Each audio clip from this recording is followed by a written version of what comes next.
ಇವತ್ತು ಜನಪ್ರತಿನಿಧಿ ಕೆಲಸ ಮಾಡ್ತಾನೋ ಬಿಡ್ತಾನೋ ಜನಗಳ ಜೊತೆ ಸ್ಪಂದಿಸಬೇಕು, ಜನಗಳ ಜೊತೆ ಬೆರಿಬೇಕು, ಜನಗಳು ಫೋನ್ ಎತ್ತಬೇಕು. ಕಷ್ಟ ಅಂದಾಗ ಫೋನ್ ಮಾಡ್ತಾರೆ, ಫೋನ್ ಎತ್ತಿಲ್ಲ ಅಂದ್ರೆ ಅವ್ರೇನು ಜನ ನಾಯಕರು ವ್ಯಾಪಾರ ಮಾಡೋರು. 1 ದಿವಸ ಬಂದು 15 ದಿವಸ ಬಂದು ಒಬ್ಬ ನಾಯಕನ XMLA ಬರೀ 2 ತಿಂಗಳಿದ್ದಂಗೆ ಬಂದ್ಬಿಟ್ಟ ಖಾಲಿ ಮನೆಗೆ ಟಿಕೆಟ್ ತೊಗೊಂಡು. ಖಾಲಿ ಆಗೋಗಿತ್ತು ಮನೆ. ಆ ಮನೆಗೆ ಟಿಕೆಟ್ ತಂದಲ್ಲ, ಮನೆಯವರೆಲ್ಲ ಖಾಲಿ ಆಗಿಬಿಟ್ಟಿದ್ರು, ಬೇರೆ ಕಡೆ ಹೋಗ್ಬಿಟ್ಟಿದ್ರು ಇಂಡಿಪೆಂಡೆಂಟ್ಗೆ. ಖಾಲಿ ಮನೆಗೆ ಟಿಕೆಟ್ ತಂದ, ನಮ್ಮ ಓಟೆಲ್ಲ ಕಿತ್ಬಿಟ್ಟ. ಅವರು ನಮ್ಮನ್ನು ಮೋಸ ಮಾಡೋಕೆ ಹೋದ್ ನೋಡ್ದ, ದೇವ್ರು ಅವ್ರಿಗೆ ಮೋಸ ಮಾಡಿಬಿಟ್ರು.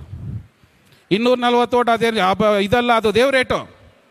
ರಾಮೇಗೌಡ್ರಿಗೆ ಮೋಸ ಮಾಡೋಕ್ಕೆ ಬಂದವ್ರು ಯಾರೂ ಉಳಿದಿಲ್ಲ. ನಾನು ಹೇಳಿದ್ದೀನಿ, ಅವತ್ತು ಹೇಳಿದೆ ಚುನಾವಣೆಯಲ್ಲಿ, ನನ್ನ ದುಡ್ಡು ಹಂಚಿರಿ ಸರಿಯಾಗಿ ಮೋಸ ಮಾಡಬೇಡ್ರಿ ಅಂತ. ಯಾರ್ಯಾರು ನಮ್ಗೆ ಮೋಸ ಮಾಡಿದ್ರು ಅವರು ಎಷ್ಟೆಷ್ಟು ಕೋಟಿಗಳು ಕಳ್ಕೊಂಬಿಟ್ಟಿದ್ದಾರೆ ಪಾಪ. ಯಾವತ್ತು ಕಷ್ಟಪಟ್ಟು ದುಡ್ದಿರೋರ್ಗೆ ಯಾರಿಗೂ ಅನ್ಯಾಯ ಆಗಲ್ಲ. ದೇವ್ರು ನಮ್ಗೆ ಶಕ್ತಿ ಕೊಟ್ಟಿದ್ದಾನೆ ನನಗೆ. ಆದರೆ ಮೋಸ ಮಾಡ್ಕೊಂಡಿದ್ದು ಜನ ಅವ್ರಿಗೆ ಮೋಸ ಮಾಡಿಕೊಂಡ್ರು, ಯಾಮಾರಿದ್ರು, ಮೋಸ ಮಾಡ್ಕೊಂಡ್ರೆ ಗೊತ್ತಿಲ್ಲ. ರಾಮೇಗೌಡ್ರಿಗೇನು ತೊಂದರೆ ಆಗಿಲ್ಲ. ಇವತ್ತು ಜನಕ್ಕೆ ತೊಂದರೆ ಆಯಿತು, ಯುವಕರಿಗೆ ತೊಂದರೆ ಆಯಿತು, ಮಹಿಳೆಯರಿಗೆ ತೊಂದರೆ ಆಯಿತು, ವಿದ್ಯಾವಂತರಿಗೆ ತೊಂದರೆ ಆಯಿತು. ಮುಂದಿನ ದಿನಗಳಲ್ಲಿ ನೀವೆಲ್ಲ ಬುದ್ಧಿವಂತರಿದ್ದೀರಿ, ಇಲ್ಲಿ ಯುವಕರು ಭಾಳ ಜನ ಇದ್ದೀರಿ. ಯೋಚನೆ ಮಾಡಿ, ನಮ್ಮ ಭವಿಷ್ಯ ಆಗೋಗಿದೆ. ಮುಂದೆ ಬರ್ತಕ್ಕಂಥ ಜನ್ರೇಷನ್ನು ಲೆಕ್ಕ ಹಾಕೊಳ್ಳಿ. 20 ವರ್ಷದಿಂದ ನಾನು ಯೋಚನೆ ಮಾಡಿ ಜಾಗ ಬರ್ಕೊಟ್ಟು ಡಿಪ್ಲೊಮಾ ITI ಕಾಲೇಜ್ ಕಟ್ಟಿ ಅಂತೇಳಿ 20 ವರ್ಷದಿಂದ ಯೋಚನೆ ಮಾಡಿದ್ದೀನಿ. ಅಂದರೆ ನನ್ನ ಯೋಚನೆ ಎಷ್ಟು ಮುಂದೆ ಇತ್ತು ಅಂತೇಳಿ. ಇವತ್ತು ಕಾರ್ಖಾನೆಗಳು ಬಂದಿದೆ, ಸಾವಿರಾರು ಜನಕ್ಕೆ ಉದ್ಯೋಗದ ಅವಕಾಶಗಳಿದೆ. ಇದನ್ನು ನಾನು 20 ವರ್ಷದಿಂದನೇ ಯೋಚನೆ ಮಾಡಿ ನಾನು ಜಾಗನ ಬರ್ಕೊಟ್ಟಿದ್ದೀನಿ. ಅಣ್ಣ ನೀವು ನಿಖಿಲಣ್ಣ, ನೀವು ಹೆಲಿಕಾಪ್ಟರ್ ಇಳಿದ್ರಲ್ಲ ಮಾಲೂರಿಗೆ ಬಂದಾಗ, ಆ ಜಾಗ ನಂದೇ ಅಣ್ಣ. ಅದು ಸ್ವಾಮೀಜಿಗಳಿಗೆ ಗಿಫ್ಟ್ ಡೀಡ್ ಮಾಡಿಕೊಟ್ಟಿದ್ದೀನಿ ಡಿಪ್ಲೊಮಾ ಮತ್ತು ITI ಕಾಲೇಜ್ ಕಟ್ಟೋದಕ್ಕೆ. ಟೌನ್ ಸೆಂಟ್ರಲ್ಲಿ 3,000 ರೂಪಾಯಿ ಸ್ಕ್ವೇರ್ ಫೀಟು ಅಂಥ ಜಾಗನ, ಸ್ವಂತ ಜಾಗನ ಬರ್ಕೊಟ್ಟಿದ್ದೀನಿ. ಅದು ಜನಕ್ಕೆ ಯಾರು ಬುದ್ಧಿವಂತರಿಗೆ ಅರ್ಥ ಆಗಲಿಲ್ಲ ಆ ಟೈಮಲ್ಲಿ. ಇವಾಗ ಅರ್ಥ ಆಗ್ತಾ ಇದೆ. ಅರ್ಥ ಆಗಲಿ ಅಂತಲೇ ಸುಮ್ಮನೆ ಇದ್ದೀನಿ. ಯಾರ್ಯಾರು ಏನೇನು ಮಾಡ್ತಾರೋ ಮಾಡಲಿ ಅಂತಲೇ ಸುಮ್ಮನೆ ಇದ್ದೀನಿ. ಇನ್ನೂ ಭಾಳಷ್ಟು ಹಿರಿಯರು ಮಾತಾಡೋರು ಇದ್ದಾರೆ. ಮುಂದಿನ ದಿನಗಳಲ್ಲಿ ನಾನು ನಿಮ್ಮ ಜೊತೆ ಇದ್ದೀನಿ. ಏನೇ ಕಷ್ಟ ಸುಖ ಇದ್ರೂ ನಾವು ನಿಮ್ಮ ಜೊತೆ ಇದ್ದೀನಿ. ಇವತ್ತು ಅಷ್ಟೇ, ಯಾರೇ ಬಂದರೂ ಇಲ್ಲ ಅಂತ ಹೇಳಲ್ಲ. ನನ್ನ ಕೈಲಾದ ಮಾತ್ರ ಸಹಾಯ ಮಾಡ್ತಾ ಇದ್ದೀನಿ. ನಿಜವಾಗ್ಲೂ ನನ್ನ ಏನು ಗುಣಗಳು ಇರ್ಬೋದು, ಇಲ್ಲ ನನ್ನ ಸಹಾಯದ ಇದು ಅರ್ಥ ಆಗಬೇಕಂತಲೇ ನಾನು ಸೈಲೆಂಟ್ ಆಗಿದ್ದೀನಿ. ಬಟ್ ನನಗೆ ದಾನ ಮಾಡಬೇಕಂದ್ರೆ ತುಂಬ ತುಂಬ ತುಂಬ ಇಷ್ಟ. ಒಳ್ಳೆ ಕೆಲಸ ಮಾಡಬೇಕಂದ್ರೆ ತುಂಬ ಇಷ್ಟ. ಯಾರಾದರೂ ಹೇಳಲಿ, ನಾನು ಜಿಲ್ಲಾ ಪಂಚಾಯತಿ ಸದಸ್ಯನಾಗಿದ್ದೆ, ರಾಜಕಾರಣದಲ್ಲಿದ್ದೀನಿ.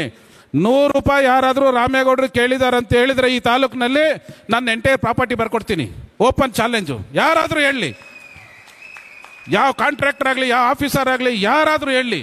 ಚೌಲ್ಟ್ರಿ ಇದೆ, ಬಾಡಿಗೆ ತೊಗೊತೀವಿ. ಹೋಟ್ಲಿದೆ, ಬಾಡಿಗೆ ತೊಗೊತೀವಿ. ಪೆಟ್ರೋಲ್ ಹಾಕ್ತೀವಿ, ಬಾಡಿಗೆ ತೊಗೋತೀವಿ. ಕನ್ಸ್ಟ್ರಕ್ಷನ್ ಮಾಡ್ತೀನಿ, ದುಡ್ಡು ತೊಗೊತೀನಿ. ಅದು ಬಿಟ್ಟು ಯಾರ ಹತ್ರ ಆದರೂ 100 ರೂಪಾಯಿ ಕೇಳಿದರೆ ನಾನು ಎಂಟೈರ್ ಪ್ರಾಪರ್ಟಿ ಬರ್ಕೊಡ್ತೀನಿ. ಇಲ್ಲ, ಇವರು ಕ್ಯಾಂಡಿಡೇಟ್ಗಳಿದಾರಲ್ಲ 3 ಜನ, ನೋಡೋಣ ಹೇಳಿ. ಯಾರಾದರೂ ಹೇಳೋಕ್ಕಾಗಲ್ಲ. ನಮ್ಮ ಮೇಲೆ ಮಾತಾಡೋಕ್ಕೆ ಏನೂ ಇಲ್ಲ. ಅವ್ರು ಹೇಳ್ತಾ ಇದ್ದಿದ್ದು ಚುನಾವಣೆಯಲ್ಲಿ ಅದೇ ಅಣ್ಣ, ರಾಮೇಗೌಡರು ದುಡ್ಡು ಕೊಡಲ್ಲ ಅಷ್ಟೇ ಹೇಳ್ತಾ ಇದ್ದಿದ್ದು. ಬೇರೆ ಇನ್ನೇನು ಹೇಳೋಕ್ಕಿಲ್ಲ ಅವ್ರ ಹತ್ರ. ಆದರೆ ದುಡ್ಡಿಗೆ ಯಾಮಾರೋದ್ರು ಜನ.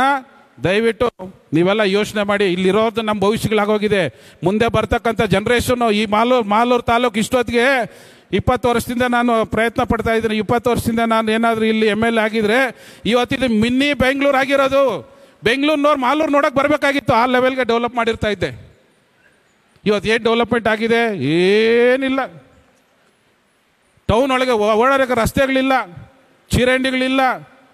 UGD ಮಾಡಿದ್ದಾರೆ, ಅದಕ್ಕೆ ನೀರು ಬಿಟ್ಟರೆ ಅಲ್ಲೇ ಆಚೆ ಬರ್ತದೆ. ಕೋಟಿಗಳು ಡ್ರಾ ಮಾಡ್ಕೊಂಡು ಹೋಗ್ಬಿಟ್ರು ಪುಣ್ಯಾತ್ಮರು. 25 ವರ್ಷದಿಂದ ದುಡ್ಡು ಕಟ್ಟಿದ್ರು ಬಡವರು. ಈ ತಾಲೂಕಲ್ಲಿ 2,500 ರೂಪಾಯಿ 5,000 ರೂಪಾಯಿ ಸೈಟ್ ಕೊಡ್ತೀವಿ ಅಂತ ಹೇಳಿದ್ರು.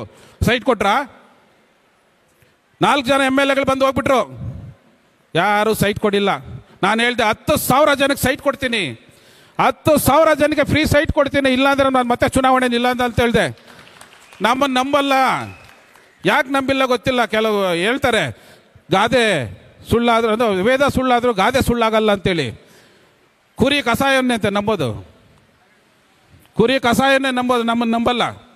50,000 ಜನ ಯುವಕರಿಗೆ ಕೆಲಸ ಕೊಡ್ತಕ್ಕಂಥ ಇಂಡಸ್ಟ್ರೀಸ್ ತರ್ತೀನಿ ಅಂತ ಹೇಳ್ದೆ. ಇವತ್ತು ಕುಮಾರಣ್ಣವ್ರು ಇಂಡಸ್ಟ್ರೀಸ್ ಮಿನಿಸ್ಟ್ರು. ನಾನು ಇಲ್ಲಿ MLA ಆಗಿದ್ರೆ ಎಂತೆಂಥ ಇಂಡಸ್ಟ್ರೀಸ್ ಬಂದಿರೋದು ಗೊತ್ತಾ? ಇವತ್ತು ನಿಮ್ಮ ಮಕ್ಕಳಿಗೆ ಇಲ್ಲೇ ಒಳ್ಳೊಳ್ಳೆ ಇಂಡಸ್ಟ್ರಿ. ಇವತ್ತು ITI ಡಿಪ್ಲೊಮಾ ಅವ್ರ ಕೆಲಸ ಸಿಗ್ತದೆ. ಡಿಗ್ರಿ ಮಾಡಿರೋರಿಗೆ, MBA ಮಾಡಿರೋರಿಗೆ, ಇಂಜಿನಿಯರಿಂಗ್ ಮಾಡಿರೋರ ಕೆಲಸ ಇಲ್ಲ. ಅದರಿಂದ ಇನ್ನೂ ಭಾಳಷ್ಟು ಹಿರಿಯರಲ್ಲಿ ಮಾತಾಡೋರು ಇದ್ದಾರೆ. ಹೇಳ್ತಾ ಹೋದರೆ ಇನ್ನೂ 1 ಅವರ್ ಆಗ್ತಿದೆ. ಬೇಡ, ನಿಮಗೆಲ್ಲ ಗೊತ್ತಿದೆ. ನಾನು ಚುನಾವಣೆಯಲ್ಲಿ ಎಲ್ಲ ಹಳ್ಳಿ ಅಣ್ಣ, ಪ್ರತಿ ಹಳ್ಳಿ ಮನೆ ಒಳಗಡೆ ಹೆಂಗಿದೆ ಇವತ್ತು ಹೇಳ್ತೀನಿ. ಯಾವ ಹಳ್ಳಿಯಲ್ಲಿ, ಯಾವ ಬೀದಿನಲ್ಲಿ ಚರಂಡಿ ಇಲ್ಲ, ಯಾವ ಊರಲ್ಲಿ ಎಷ್ಟು ಮನೆ ಬೇಕಾಗಿದೆ, ಯಾವ ಊರಲ್ಲಿ ಎಷ್ಟು ಸೈಟ್ ಬೇಕಾಗಿದೆ, ಎಲ್ಲ ನನ್ನ ತಲೆಯಲ್ಲಿದೆ. ಆದರೆ ಅವಕಾಶ ಇಲ್ಲ ಕೆಲಸ ಮಾಡೋದಕ್ಕೆ. ಮುಂದಿನ ದಿನಗಳಲ್ಲಿ ಭಗವಂತ ನೀವೆಲ್ಲ ಆಶೀರ್ವಾದ ಮಾಡಿದ್ರೆ ನೋಡೋಣ, ದೇವರಿದ್ದಾನೆ. ಇವತ್ತು ನೀವೆಲ್ಲ ಅತಿ ಹೆಚ್ಚಿಗೆ ಹಣ ಇವತ್ತು ಹೇಳ್ತಾ ಇದ್ದೀನಿ, ನಮ್ಮ ತಾಲೂಕಿಂದ 50,000 ಜನ ಇವತ್ತು ನಾವು ಮೆಂಬರ್ಶಿಪ್ ಮಾಡ್ತೀವಿ. ನಮ್ಮ JDS ಪಕ್ಷದ ಯುವಕರು ಏನಿದ್ದಾರೆ 50,000 ಜನ ಮಿಸ್ ಕಾಲ್ ಕೊಟ್ಟು ಇವತ್ತು ಮೆಂಬರ್ ಮಾಡ್ತೀವಿ ಅಂತೇಳಿ ನಾನು ನಿಮ್ಗೆ ಮಾತು ಕೊಡ್ತಾ ಇದ್ದೀನಿ. ಈಗಾಗಲೇ ಸುಮಾರು ಜನ ಶುರು ಮಾಡಿಬಿಟ್ಟಿದ್ದಾರೆ, ನನಗೆಲ್ಲ ಮಾಡಿ ಮಾಡಿ ಮಾಡಿ ಕಳಿಸ್ತಾರೆ ಮೆಂಬರ್ಸ್ನ. ಇರಲಿ, ಚುನಾವಣೆಗಳಿಗೆಲ್ಲ ನಮ್ಮ ಇವರು ಹೇಳ್ತಾರೆ ಜಿಲ್ಲಾ ಪಂಚಾಯತ್ ಚಾಲಕ ಪಂಚಾಯತ್ ಎಲ್ಲ ಹಾಕ್ಸಿ ಗೆಲ್ಲಿಸ್ತೀವಿ ಅಂತ. ಗೆಲ್ಸನ ಅದೆಲ್ಲ ನಿಮ್ಮ ಕೈಯಲ್ಲಿದೆ. ಬದಲಾವಣೆ ಆಗಬೇಕು, ದುಡ್ಡಿಂದ ಏನು ಆಗಲ್ಲ, ಬದಲಾವಣೆ ಆಗಬೇಕು. ವ್ಯಕ್ತಿ ಬೇಕು, ಕಷ್ಟಕ್ಕೆ ವ್ಯಕ್ತಿ ಬೇಕು. ಪೋಡಿ ಮಾಡ್ಕೊಡ್ತೀನಿ ಅಂತ ಹೇಳ್ದೆ, ಫ್ರೀಯಾಗಿ 10 ಲಕ್ಷ ಕೊಡಬೇಕು ಇವತ್ತು ಎಕರೆಗೆ. 1 ರೂಪಾಯಿ ಇಲ್ದಂಗೆ ನಿಮಗೆ PIN ನಂಬರ್ ತಗೊಡ್ತೀನಿ ಅಂತ ಹೇಳಿದ್ನ. 1 ರೂಪಾಯಿ ಖರ್ಚಾಗ್ದಂಗೆ ನಿಮ್ಮ PIN ನಂಬರ್ ತಗೊಡ್ತೀನಿ. 1000 ಎಕರೆ ಇದೆ ಇವತ್ತು, 10 ಲಕ್ಷ ಕೊಡಬೇಕು. 2 ವರ್ಷ ಆಗುತ್ತೆ PIN ನಂಬರ್ ತೆಗಿಯೋಕ್ಕೆ. ಇದೆಲ್ಲ ಯೋಚನೆ ಮಾಡಬೇಕು. ಯೋಚನೆ ಮಾಡಲ್ಲ, ಒಂದು ರಾತ್ರಿ ಬಿಡ್ತೀರಿ. 4 ವರ್ಷ 5 ವರ್ಷನೂ ಭಾಳ ಅಲರ್ಟ್ ಆಗಿರ್ತೀರಿ, ಕಷ್ಟ ಅನುಭವಿಸ್ತೀರಿ, ಒಂದೇ ನೈಟ್ ಬಿಡ್ತೀರಿ. ದಯವಿಟ್ಟು ಆ ಥರ ಆಗಬಾರ್ದು. ನಾವೆಲ್ಲ ಮುಂದಿನ ಚುನಾವಣೆಗಳಲ್ಲಿ ಜಿಲ್ಲಾ ಪಂಚಾಯತಿ, ತಾಲೂಕ್ ಪಂಚಾಯತಿ ಇವ್ರು ಮಾಡಂಗಿಲ್ಲ, ಈ ಕಾಂಗ್ರೆಸ್ ಅವ್ರು ಮಾಡಲ್ಲ, ಅವ್ರಿಗೆ ಗೊತ್ತಿದೆ ಮಾಡಿದ್ರೆ ಸೋತೋಗ್ಬಿಡ್ತೀವಿ ಅಂತೇಳಿ ಧೂಳಿಪಟ ಎದ್ದೋಗ್ತಾರೆ. ಅವ್ರಿಗೆ ಏನು ಅವ್ರು ಮಾಡ್ತಾ ಇರೋ ಕೆಲಸಗಳು ನೋಡ್ತಾ ಇದ್ರೆ ದಿನ ಜನ ಉಗಿತಾ ಇದ್ದಾರೆ. ಡೆವಲಪ್ಮೆಂಟ್ ಇಲ್ಲ, ವಿದ್ಯಾಭ್ಯಾಸಕ್ಕೆ ಸಪೋರ್ಟ್ ಇಲ್ಲ, ಆರೋಗ್ಯಕ್ಕೆ ಸಪೋರ್ಟ್ ಇಲ್ಲ. ಇವತ್ತು ಜನ ಸಾಯ್ತಾ ಇದ್ದಾರೆ ಮೆಡಿಸಿನ್ಗಳಿಲ್ದಿರ, ಇದಿಲ್ದಿರ. ಅದರಿಂದ ಅವ್ರು ಚುನಾವಣೆ ಮಾಡಲ್ಲ. ಮಾಡಿದ್ರು ನಾವು JDS ಪಕ್ಷದಿಂದ ಎಲ್ಲ ಕ್ಯಾಂಡಿಡೇಟ್ಗಳನ್ನ ಹಾಕ್ತೀವಿ, ಎಲ್ಲ ಕ್ಯಾಂಡಿಡೇಟ್ಗಳು ಗೆಲ್ಸ್ಕೊಳ್ತೀವಿ. ನೋಡೋಣ ಏನಾಗ್ತದೋ. ನಾನು ಇದ್ದೀನಿ, ನಾವೇನು ಕಡಿಮೆ ಇಲ್ಲ. ನಾನು 86 kg ಇದ್ದವಳು 71 kg ಬಂದಿದ್ದೀನಿ. ವಯಸ್ಸಾದ್ಮೇಲೆ ಸ್ಮಾರ್ಟ್ ಆಗಿ ಕಾಣ್ತೀರ ಅಂದ್ರೆ ಜಿನ್ನಿ. 126 kg ವೇಟ್ ಇದ್ದು ನಾವು ಈಗ 114 kg ಲೆಕ್ಕ ಬಂದಿದ್ದೀವಿ. ಯಾವುದೇ ಸೈಡ್ ಎಫೆಕ್ಟ್ ಆಗಿಲ್ಲ. 84ರಿಂದ 50 kg ಬಂದೆ, ಆಮೇಲೂ ಸಣ್ಣಗೆ ಫಿಟ್ ಆಗಿದ್ದೀನಿ. ಅದಕ್ಕೆ ನಾನು ಯೂಸ್ ಮಾಡ್ತಾ ಇರೋದು ಜೀನಿ ಸ್ಲಿಮ್. 84ರಿಂದ 50 kg ಬಂದೆ, ಆಮೇಲೂ ಸಣ್ಣಗೆ ಫಿಟ್ ಆಗಿದ್ದೀನಿ. ಅದಕ್ಕೆ ನಾನು ಯೂಸ್ ಮಾಡ್ತಾ ಇರೋದು ಜೀನಿ ಸ್ಲಿಮ್. ಸಣ್ಣ ಆಗಕ್ಕೆ ಜೀನಿ ಸ್ಲಿಮ್ ಯೂಸ್ ಮಾಡದೆ ಹೆಲ್ದಿನೂ ಅದೇ. ನೀವು ಸಣ್ಣ ಆಗ್ಬೇಕಾ, ಹೆಲ್ದಿ ಆಗ್ಬೇಕಾ? ಹಾಗಿದ್ರೆ ಜೀನಿ ಸ್ಲಿಮ್ ಯೂಸ್ ಮಾಡಿ. ಹೇ, ಸಣ್ಣ ಆಗೋದಕ್ಕೆ ಯಾವುದೋ ಪ್ರಾಡಕ್ಟ್ ಹೇಳ್ತಾ ಇದ್ದಾಳೆ, ಏನಾದರೂ ಸೈಡ್ ಎಫೆಕ್ಟ್ಸ್ ಇದೆ ಅಂತ ಯೋಚನೆ ಮಾಡ್ತಾ ಇದ್ದೀರಾ? ಖಂಡಿತ ಇಲ್ಲ, ಯಾಕಂದ್ರೆ ಇದು ಕೆಮಿಕಲ್ ಫ್ರೀ. ಸಣ್ಣ ಆಗಬೇಕು ಅಂದರೆ ಜೀನಿ ಸ್ಲಿಮ್ ಯೂಸ್ ಮಾಡಿ. ಹೆಚ್ಚಿನ ಮಾಹಿತಿಗೆ ಕೆಳಗೆ ಡಿಸ್ಪ್ಲೇ ಆಗ್ತಿರೋ ನಂಬರ್ಗೆ ಕಾಲ್ ಮಾಡಿ.